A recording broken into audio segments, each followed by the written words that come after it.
The salt spray kissed Moi's face as she sat perched on the coral rocks at Dr. K Beach in Montego Bay, her wild afro curls a halo against the turquoise sky.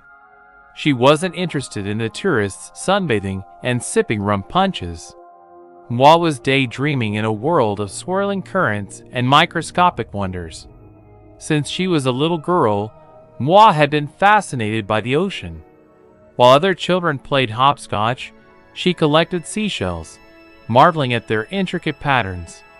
While they chased pigeons, she peered into tide pools, mesmerized by the tiny ecosystems teeming within.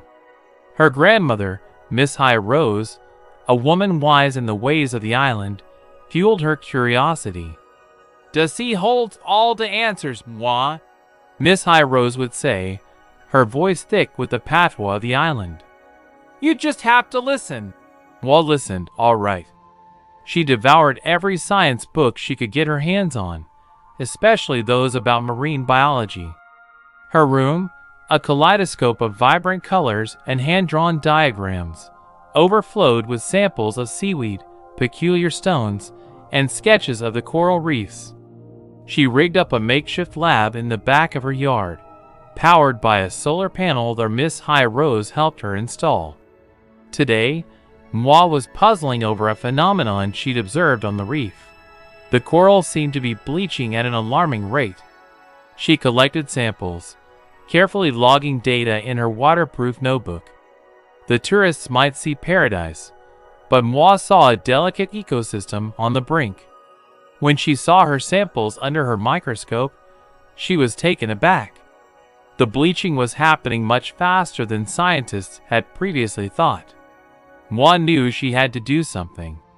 The thought of going to the University of the West Indies, UWI, to study marine biology and get formal training came to mind. She knew how competitive it was. After several months of hard work on her research, she sent her findings in. Within a few weeks, she got a response that she got in. Years later, Dr. Moirose, a world-renowned marine biologist, stood on the deck of a research vessel, gazing out at the very reef she'd studied as a child. Her afro curls, now bounced with assurance, danced in the Caribbean breeze. Because of her passion and dedication, she developed a way to save many reefs around the world.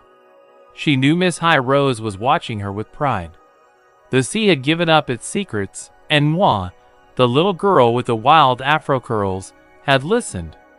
She had not only listened, but saved the world.